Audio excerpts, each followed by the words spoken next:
성도님들께는 사실 익숙하겠지만 다른 지역, 경상도나 경기도나 다른 지역의 사람들에게는 이 충청도식 표현이 참 재미있게 들려질 때가 많습니다. 직설적으로 말씀하지 않고 돌려서 말씀하기 때문이죠. 충청도 사람이 식당에 가서 음식이 맛이 없으면 이렇게 얘기한다고 합니다. 여러분 어떻게 대답하시는지 모르겠지만, 야, 이 집은 물이 제일 맛있네. 예, 물이 제일 맛있다고. 근데 저 같은 경상도 사람이 딱 들으면요, 야, 만약 제가 식당 주인이면, 우리 집 물이 맛있어? 아, 그래? 정수기를 잘 썼나? 수돗물 뭐가 특별한 게 있나? 수돗물 자랑 좀 해야겠다. 다른 사람한테 막 우리 식당 물이 좋다고 막 자랑할지도 몰라요. 말 그대로, 문자 그대로 고지고대로 들으면 안 되는 거죠. 그 안에 담겨진 의미가 있는 겁니다. 이처럼 성경의 말씀도 때로는 문자 그대로만 이해해서는 안 되는 부분들이 있어요. 특히 요한계시록처럼 마지막 날에 대한 예언들을 볼 때에 그렇습니다. 문자적으로만 보면 세상에 이런 일이 있을 수 있을까? 용이 나타나고 뿔이 10개니 불이 떨어진다고 그러고 얼마나 무서운지 몰라요. 도무지 비현실적인 말씀처럼 보이지만 그 문자 가운데는 상징하는 의미들이 있는데, 그 상징적인 의미들을 보면은 굉장히 현실적이고 미래 얘기뿐만 아니라 지금과 과거의 모든 이야기가 들어있다는 것을 우리가 볼 수 있었습니다. 예수님의 예언에도 그런 면이 있다는 것을 우리가 생각해야 됩니다. 오늘 15절 가로까지 넣어가면서 뭐라고 하고 있습니까? 읽는 자는 깨달을진저. 만약 문자적으로만 이해하면 되면 굳이 깨달으라고 말씀하시지 않겠죠? 이렇게 깨달으라고 하신 말씀은 이 말씀을 단지 문자적으로만 이해하지 말고 이 안에 있는 본질적인 뜻을 깨우쳐라, 그런 의미가 담겨 있는 것입니다. 오늘 주신 말씀은 지난주에 이어서 마지막 때의 징조입니다. 15절 선지자 다니엘이 말한 대로 멸망에 가증한 것이 거룩한 곳에 세워진 것을 보거든 이라고 말씀하고 있죠. 우리 대부분 성경의 각 주에 달려 있을 겁니다. 이 말씀은 다니엘서 9장 27절 그리고 11장 31절 12장 11절 다니엘 예언을 주님께서 인용하셨다라는 것을 알 수 있습니다. 다니엘서에서 언급한 멸망에 가증한 것은 우상을 말하는 것이었습니다. 우상이 세워진다는 거예요. 그렇다면 예수님께서 다니엘서의 예언이 미래에 일어날 것으로 말씀하셨다라는 것인데, 그런데 사실은 역사적으로 보면 다니엘 예언이 이미 한 차례 이루어진 적이 있었습니다. 주님이 오시기 전 거의 200년 전쯤에 그리스의 왕, 헬라 왕이라고 하죠. 그리스의 왕 안티오쿠스 3세가 예루살렘을 정복합니다. 그리고 유대인들을 모욕하기 위해서 성전에다가 제우스 우상을 세우죠. 그리고 돼지로 제물을 바칩니다. 그리고 유대인들도 수만 명을 학살하죠. 유대인들로서는 당연히 그 사건을 다니엘서의 예언의 성취다라고 보았습니다. 그런데 성경의 예언이 이루어지는 데 있어서 우리가 알아야 할 특징이 있습니다. 한 번에 1차적으로 그 예언이 이루어지는 것으로 끝나는 게 아니라 후대에 반복적으로 성취되어져 간다라는 거예요. 그것도 단순한 반복이 아니라 후대로 갈수록 그 예언이 의미하는 본질적인 그 성취로 나아갑니다. 예를 들어서 죄송합니다. 이사야 7장 14절 우리가 잘 아는 이사야의 예언이죠. 처녀가 잉태하여 아들을 낳을 것이요 그 이름을 임마누엘이라 하는 예언이 있었습니다. 이 예언을 우리에게는 예수님에 대한 예언이라고 바로 알고 있지만, 이 예언도 사실은 1차적으로 그때 당시에 한번 이루어진 예언이었습니다. 아하스 때에 주신 말씀인데요, 바로 아하스의 아들 히스기야의 탄생을 예언한 말씀이었죠. 그래서 히스기야의 탄생을 통해서 한번 성취가 되었지만, 그러나 한 번의 성취가 아니라 그것이 본질적으로 의미하는 예언의 의미, 곧 예수 그리스도의 탄생을 의미하는 예언이었던 것입니다. 이런 식으로 하나님의 예언의 성취가 단번에 끝나지 않고 본질적인 성취로까지 나아가면서 반복되는 것을 점진적인 성취다. 이 성경은 점진적으로 성취해 간다라는 거예요. 그 대표적인 예가 또 있습니다. 아브라함에게 주신 하나님의 약속이었어요. 아브라함에게 하나님께서 큰 민족을 이루겠다고 하셨죠. 그때 어떻게 이 예언이 점진적으로 성취되어집니까? 우선 아브라함에게는 이삭을 주셨습니다. 이스마엘도 주셨습니다. 그리고 그 외에 자녀들도 주셨어요. 그래서 1차적으로 성취되었다라고 하지만 우리는 잘 압니다. 나중에 출애굽할 때에 거의 100만에 넘는 이스라엘의 큰 민족을 이루면서 하나님의 말씀이, 약속이 성취되어졌다. 그런데 이 아브라함에게 주신 약속이 의미하는 본질적인 성취는 사실은 그것을 뛰어넘는다라는 것을 바울이 밝히죠. 신약 시대에 이르러서 유대인만이 이 아브라함의 자손이 아니요, 믿음으로 사는 사람 모두가 아브라함의 자손이다 라고 하면서 하나님께서 주셨던 그 큰 민족을 이룬다라는 그 예언의 말씀의 본질적인 성취가 바로 신약에 이르러서야 완전히 이루어진다라는 것을 우리가 볼 수 있습니다. 요한계시록에도 그런 점진적으로 성취되는 것을 볼 수 있었습니다. 하나님의 마지막 날이 1차로 진행이 되고 2차로 진행되고 3차로 막 진행되어지는 거 보셨죠? 이런 식으로 반복하면서 본질적인 성취를 이루어가는 거예요. 주님이 오늘 말씀하신 이 다니엘의 예언도 마찬가지라는 거예요. 이미 200년 전에 1차적으로 한번 이 유대 땅이 이루어졌지만 다시 한번 주님은 그 예언이 이루어질 것임을 말씀하고 있습니다. 제자들은 무엇으로 이해했겠습니까? 수십 년 뒤에 알았겠죠. 예수님께서 예언하신 것은 로마군이 이스라엘로 쳐들어와서 우리를 학살하고 예루살렘을 멸망시키는 이 예언의 말씀을 하셨구나.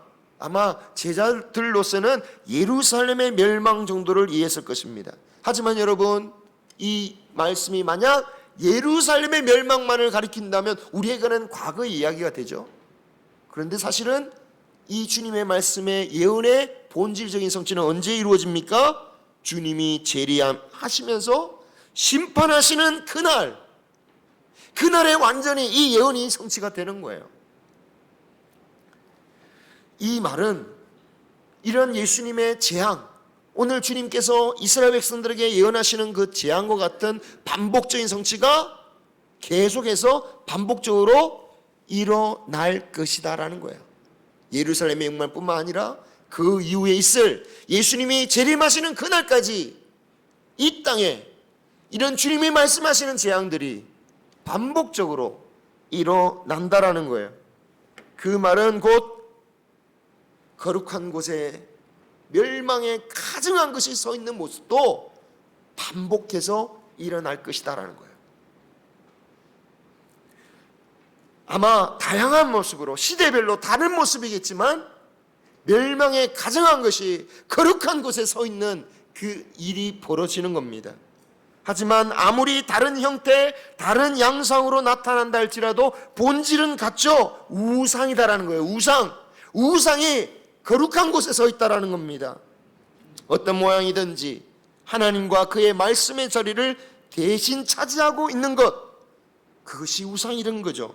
사상이 될 수도 있습니다. 이념이 될 수도 있습니다. 정치적인 경향이 될 수도 있습니다. 그런데 여러분, 우상을 세우고자 하는 원인 사실은 다 동일한데요, 결국은 육적인 탐욕이라고 할 수 있습니다. 골로새서 3장 5절 같이 읽겠습니다. 시작. 탐심은 우상 숭배니라.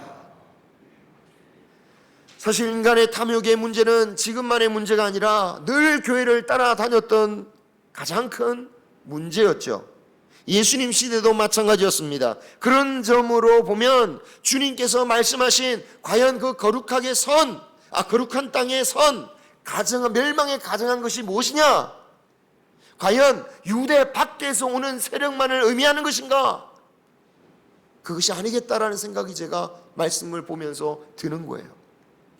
유대를 멸망시킨 로마군을 의미하기보다는 어쩌면 성전이 멸망할 수밖에 없게 만든 유대인들의 탐욕이 될 수도 있겠다, 그런 생각을 문득 해봅니다. 여러분, 이처럼 멸망에 가증한 것이 거룩한 곳에 세워졌을 때에, 아니 이 교회에 멸망에 가증한 것이 세워졌을 때에 믿는 자는 무슨 일을 해야 하느냐? 가장 먼저 해야 할 것이 16절, 그때에 유대에 있는 자들은 어떻게 하라고요? 산으로 도망쳐라. 이 말씀은 문자 그대로 어찌 보면 로마가 쳐들어올 테니까 도망치라는 말씀도 될 수 있겠지만, 사실은 문맥상으로 보면 도망쳐야 할 이유는 외부에서 오는 이유가 아니라 유대의 그 거룩한 땅에 가증한 것이 섰기 때문에 도망치라는 거예요. 그죠? 그러면 로마군이 우상을 세웠느냐? 그들이 성전을 불태우고 예루살렘 성벽을 파괴하고 철저히 약탈했지만 그들이 옛날 그 헬라 왕처럼 우상을 세우지는 않았습니다. 오히려 성전에 우상을 새겨놓았던 것은 유대인들이었어요. 유다가 멸망하여 포로로 끌려가던 그 시기에 활동했던 에스겔 선지자가 에스겔 8장에서 하나님으로부터 이런 환상을 보게 됩니다. 예루살렘 성전이 있는데 그 성전에 보니까 우상의 그림들이 그냥 벽면에 가득한 거예요. 그리고 우상을 세워놨습니다. 그리고 그 우상 앞에서 하나님의 백성들을 울면서 기도하고 있더라는 거예요. 살려달라고. 하나님이 그 모습을 보면서 뭐라고 하시냐면 가증한 것들이다. 이런 가증한 일들이, 이러면서 몇 번이나 반복하면서 가증하다 라고 말씀하셨다라는 거예요. 그러면 다니엘이 예언했던 멸망에 가증한 그 우상이란 것은 외부의 사람들이 누가 와서 세운 게 아니라 누가 세웠다는 거예요? 유대인들이 세웠다라는 거예요. 그렇게 보자면 오늘 말씀하시는 멸망에 가증한 것을 거룩한 곳에 세운 자들은 누굽니까? 로마군이 아니에요. 보통 다 그렇게 해석하더라고요. 로마군이라고. 그런데 제가 볼 때는 그게 아니에요. 왜? 로마군은 심판의 도구일 뿐이에요. 심판의 도구일 뿐이에요. 진짜 멸망의 원인은 무엇입니까? 이미 24장 앞에서 주님이 말씀하셨잖아요. 유대인들의 위선적인 신앙, 그 신앙, 정말 도망쳐야 할 것은 그런 위선적인 신앙이다라는 겁니다. 그런데 유대인들은 그런 신앙을 생각하지 않고 오직 껍데기 성전만 바라보고, 이 성전 하나님의 집이니까 로마군이 쳐들어와도 우리는 이 집에 들어오면 산다. 오히려 뭐였어요? 이곳에 들어오면 하나님이 우리를 보호해 주실 거야. 하나님의 거룩한 성이잖아, 거룩한 성전이잖아. 그래서 더 많은 사람들이 모였어요. 심지어 그때가 유월절 절기 때였습니다. 그래서 온 세상에 흩어져 있던 유대인들이 다 모였어요. 엄청나게 모인 거예요. 과연 그게 옳은 선택이었을까요? 그들이 보기에 하나님이 지켜주는 거룩한 곳으로 보였을지 몰라도 주님은 바로 그 예루살렘 성과 성전을 보면서 뭐라고 하셨습니까? 설교에 봤잖아요. 같이 읽어볼까요? 시작. 예루살렘아, 예루살렘아, 선지자들을 죽이고 파송된 자들을 치는 자여. 안타깝게도 어떤 일이 벌어집니까? 예루살렘 성 안으로 몰려던 수많은 유대인들이요, 몰려던 만큼 죽어요. 요세푸스에 따르면 예루살렘에서만 죽은 사람이 110만 명이라고 합니다. 기록한 사람에 따라서 조금 부풀린 감이 있는 것 같기도 하지만, 어쨌든 옛날 안티오쿠스의 때에 죽었던 유대인들보다 훨씬 많은 숫자가 죽은 거예요. 그들의 안타까운 죽음은 그들이 과연 거룩한 곳에 세워졌다는 그 멸망에 가증한 것이 무엇인지를 전혀 깨닫지 못하고 오히려 그 가증한 곳에 서 있는 그 성에 몰려들었기 때문인 거죠. 거룩하다고 생각했지만 사실은 그것은 하나님 보시기에 뭐가 세워져 있는 거예요?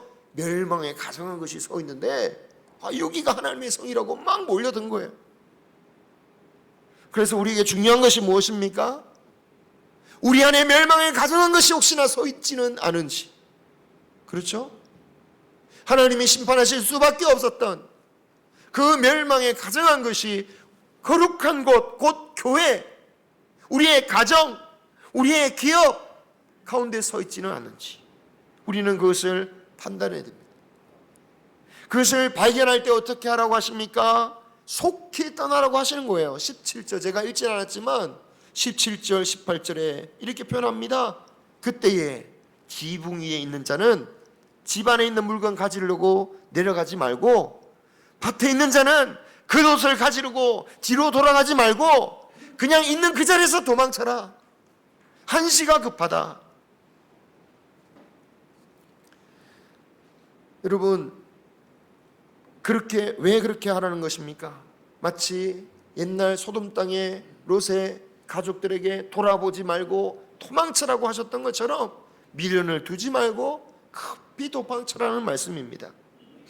근데 이 말씀을 보면 참 어려운 부분이에요. 마치 전쟁이 발생할 때에 적군이 막 내 눈앞에서 들이닥치는 그 당일날에 도망치라는 말씀처럼 보이겠지만, 만약 정말 그 상황이 내 눈앞에 닥치면, 적군이 내 눈앞에 닥치면 지붕 위에서 집에 물건 가지고 가라는 말 하지 않아도 다 도망갈 거예요.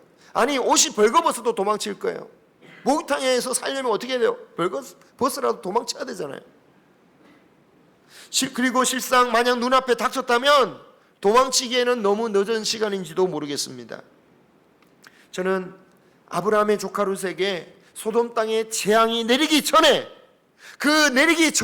속히 떠나라고 하셨던 그 말씀처럼 이 말씀 역시 재앙이 일어나면 도망치라는 말씀이 아니라 멸망할 수밖에 없는 가증한 것이 선 것을 보거든 그곳으로부터, 그러한 생각과 그런 잘못된 우상적인 것들로부터 속히 돌아서라, 그런 말씀이라고 저는 보여집니다. 왜냐하면 우리 다음 19절부터 주시는 말씀 보면요, 지금 닥칠 환란이란 것이 도망친다고 피할 수 있는 게 아니라는 것을 말씀하고 있어요. 19절 보십시오. 그 심판날에 아이 벤 자나 젖 먹이는 자들에게 화가 있다. 20절, 너희가 도망하는 일이 겨울에나 안식일에 되지 않도록 기도하라. 이 말씀 보면, 아니 재난을 겪을 것인데 그때는 언제라도 도망칠 수 있도록 너희들은 이제부터 아기를 가지면 안 돼. 부부는 절대로 조심해야 돼. 아기 나오면 안 돼. 도망치기 쉬운 계절이나 날짜가 되도록 기도하라. 이상하죠? 마지막 날이 언제 올지도 모르는데 그리스도인은 주님이 오실 때까지 아예 아기를 가질 생각하지 마라. 그랬다면 우리 중에 아무도 자녀를 못 낳는 거 아닙니까? 이 말씀은 재앙이 닥치는 것은 우리가 어떻게 할 수 있는 문제가 아니다라는 거예요. 그리고 2절에 그날을, 자 보십시오. 제가 절수를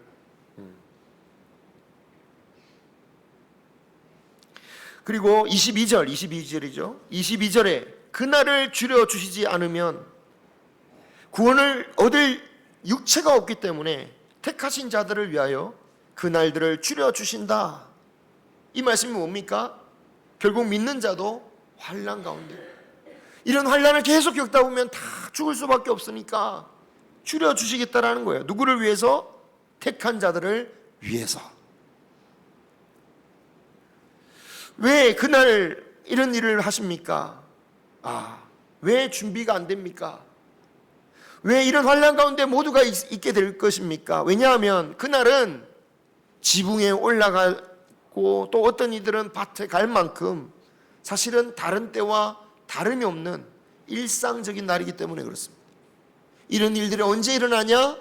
예고되고 이런 게 아니에요. 도둑과 같이 갑자기 들이닥칠 일이기 때문입니다. 그 재앙은 갑자기 찾아올 것이기에 모든 성도들도 환난 가운데 있으나, 그러나 감당하지 못할 만큼 환난을 당하지 않도록 하나님께서 줄여주신다라는 거예요. 그리고 성도는 어떤 삶으로 살아야 됩니까? 정말 우리의 생명은 하나님께 달려있음을 알고, 정말 하나님께서 인도해 주지 않으면 우리는 살 수 없는 사람이라는 것을 이 마지막 때에 확실하게 항상 깨달으면서 주의 긍휼을 구하면서 이 마지막 때를 살라라고 하시는 말씀이죠. 우리가 분명히 기억해야 할 것은 이렇게 주님의 긍휼을 구하며 주님께 기도하는 택하신 자들을 위하여 그 날을 감해 주신다라는 말씀입니다. 줄여 주신다. 환난을 당하겠지만 견딜 수 있을 만큼 해 주시겠다라는 말씀입니다. 환난의 기간이 줄어든다는 말씀은 환난을 피할 수 있다거나 아예 없을 것이다라는 말씀은 아닌 것을 우리가 기억해야겠습니다. 그렇기 때문에 우리는 분명히 믿음으로 견뎌야 할 시간이 있는 것이죠. 그리고 그때 누가 나타납니까? 그때 미혹자들이 나타난다는 거죠. 미혹자들. 23절 보십시오. 그때 사람들이 너희에게 말하되 보라 그리스도가 여기 있다 혹은 저기 있다 하여도 믿지 말라. 이런 환난 때, 이렇게 견디기 힘들 때에 바로 스스로 그리스도라고 말하는 사람들이 많아진다라는 겁니다. 저마다 자신이 그리스도라고 주장하면서 자신의 그것을 증명하기 위해서 어떤 일을 하느냐? 24절 보십시오. 큰 표적과 기사를 보여 할 수만 있으면 택하신 자들을 미혹하리라. 그들이 보여주는 기적과 능력이 어마어마하다는 겁니다. 그래서 사람들이 보면 마음을 빼앗길 거라고 하는 거예요. 야, 저 사람에게 가면 그래 이 환난을 피할 수 있을 것 같아. 그래 저 사람에게 가면 평생 연금 타게 해주고 막 뭐 내 삶은 그냥 보장해 준대. 이런 식으로 내 인생이 잘 풀리기만 한다면야 아이고 다른 신 좀 믿으면 어떻습니까? 라고 생각할 수도 있겠죠. 근데 여러분, 하나님께서 우리에게 약속하신 복이 무엇인지를 우리는 기억해야 합니다. 물론 우리가 이 세상에서 복되게 살기를 하나님도 원하시지만 그보다 하나님께서 우리에게 주시고자 하는 진정한 복이 무엇입니까? 그것은 영원한 복이며 그 영원한 복을 누릴 수 있는 자가 되게 하기 위하여서 잠시 환난도 견디게 하신다라는 거예요. 우리 주님은 우리의 영원한 생명을 위해 자신의 생명을 내어주셨으며 또한 그만큼 우리를 사랑하시는 분이시다라는 것을 잊지 말아야 됩니다. 지금 당장 병을 고쳐준다고 해도 또는 내 주머니에 돈을 누군가 채워준다고 해도 그것을 따라가서는 안 된다라는 것입니다. 기적이나 환상을 통해서 우리를 놀랍게 하고 잠시 세상에서 즐겁게 살게 해 줄 수 있다 할지라도 그것으로는 절대 구원을 얻을 수 있는 게 아닙니다. 여러분, 심지어 예수님이 행하신 기적을 체험한 중에도 구원받지 못한 자들이 있지 않습니까? 기적으로 구원받는 게 아니라 그리스도의 십자가를 바라보며 주님으로 인하여 내 죄가 사함을 받았음을 고백하고 하나님을 나의 주인으로 삼고 그 말씀을 붙잡아서 살아가는 것, 다른 게 아니라 말씀을 붙잡고 살아가는 그런 사람을 하나님께서 구원하신다는 거예요. 28절 보십시오. 죽음이 있는 곳에 독수리들이 모일 것이라고 하셨습니다. 시체 있는 곳에 독수리가 모인다. 이처럼 시체를 뜯어먹는 이 독수리는요, 우리가 흔히 대머리 독수리라고 부르는 이런 독수리입니다. 요즘에 우리 그 강가에도 종종 날아다니더라고요. 우리가 쉽게 생각하는 이런 멋있는 독수리, 사냥을 잘하죠. 근데 이런 독수리는 보통 수리라고, 정식 명칭은 수리라고 부르고, 주님이 말씀하신 독수리는 사실 사냥 능력이 거의 없기 때문에 대부분 죽은 동물을 먹는다고 합니다.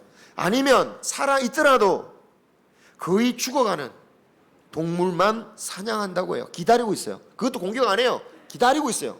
죽는 거 싹 기다리고 있는 거예요. 이 독수리는 미혹하는 자들을 의미하죠.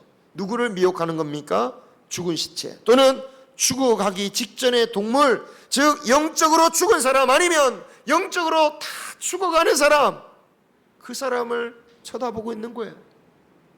그런 교회에 쳐다보고 있는 거예요. 영적으로 죽어버린 교회, 영적으로 죽어버린 사람, 그 주위를 독수리가 몰려든다라는 거예요. 그리고 거룩한 것을 무너뜨리기 위해서 그 자리에 결국 무엇을 세우는 겁니까? 멸망에 가증한 것을 세우는 그런 교회. 이 시대의 거룩한 곳은 성도의 모임입니다. 교회일 수도 있고요, 여러분의 작은 모임일 수도 있고요, 가정이 될 수도 있습니다. 이 거룩한 그리스도의 몸에 주님이 기뻐하시는 참된 거룩한 사랑을 세우는 저와 여러분이 되기를 소망합니다. 영적으로 죽이는 미움과 다툼과 탐욕들 없앨 수는 없으나 그것이 선다 싶으면 어떻게 되는 거예요? 도망쳐라. 빨리 그것을 벗어나라. 차마 영상에 올리지는 못했지만 말만 해도 여러분 아마 딱 떠올리는 유명한 사진이 있습니다. 제가 왜 안 올리냐면 너무 자극적이라. 처참한 사진이죠. 1994년도에 플리츠상을 받은 사진이었는데 굶주림에 거의 죽어가는 3살짜리 여자아이가 엎드려 있어요. 땅에. 아마 보셨을 거예요. 그리고 한쪽에서는 저 독수리가 쳐다보고 있어요. 언제 죽을지 이렇게 보고 있는 거예요. 그 사진 찍어가지고 상은 받았지만요, 그 기자가 엄청난 비난을 받았어요. 아니 어떻게 이런 사진을 찍냐고, 당장 가서 도와주지. 그래서 기자가 나 찍고 나서 도와줬다 라고 말은 했는데 사람들이 엄청나게 비난을 했어요. 여러분, 그만큼 끔찍한 상황들이 우리의 영적인 신앙 가운데 일어나고 있지는 않은지 우리는 돌아봐야 된다는 겁니다. 베드로서 5장 8절에 보면 마귀가 바로 딱 그런 독수리와 같이 우리를 보고 있는 거예요. 같이 읽어보겠습니다. 시작. 근신하라, 깨어라. 너희 대적 마귀가 우는 사자같이 두루다니며 삼킬 자를 찾나니. 거룩한 곳을 지키기를 원합니다. 우리에게 있는 탐욕, 우리에게 있는 미움, 유혹, 이것이 우리 교회에 딱 서서 우리의 영혼을 죽이는 그런 일이 있어서는 안 되겠어요. 없앨 수는 없어요. 그죠? 없앨 수는 없어요. 그것 때문에 무너지고 찢어지는 교회들이 얼마나 많습니까? 우리는 속히 그런 교회를 떠나라는 얘기가 아니라 그러한 것에서부터 우리는 떠나서 믿음으로 서야 된다는 것입니다. 바라기는 하나님이 영광 받으시는 우리 모든 교회 성도님들, 가정들 되시기를 주님의 이름으로 축원합니다. 기도하겠습니다.